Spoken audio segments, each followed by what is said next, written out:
কাজের যে ভাই কতটুকু গুরুত্ব, এটা যারা কাজ করে আর যারা কাজ পারে তারাই ভাই জানে। যারা বাংলাদেশে বালবাকনা কিছু টেকনিশিয়ান আছে না, যে কমেন্ট করতেছে যে আমার রোবট লাগবে, আমি সব কাজ জানি, আপনারা কিছু জানেন না। এই যে দেখুন, একজন কাস্টমারে মানে কাস্টমারের কাজ করছি, সে এখন এই যে দেখুন 500 টাকা নোট দেখাইছে। এখন শুনুন বয়সটা, শুনুন যে সে কি বলছে, বয়সটা একটু শুনুন। সে 500 টাকা নোট দেখাইছে, এখন বয়সটা শুনুন। السلام عليكم.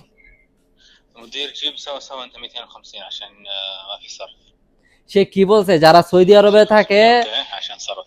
যারা সৌদি আরব থাকে তারা এই বয়সটার কথার মানে বুঝছে, যে ওর কাছে 500 টাকা নোট ভাঙতি নাই। এখন সে আমার টাকার ছবি দিয়ে বলতেছে যে তুই ভাঙতি নিয়ে আয়, 250 টাকা ভাঙতি নিয়ে 500 টাকা লয়ে যায়। সে টাকার ছবি দিয়া মানে বলতাছে। তো ওই সমস্ত পাকনা টেকনিশিয়ানদেরকে ভাই বলতেছি, কাজ জানলে ভাই টাকার অভাব হয় না। আর আপনার মতন ভাই এরকম রোবট টেকনিশিয়ান আমাদের দরকার নাই।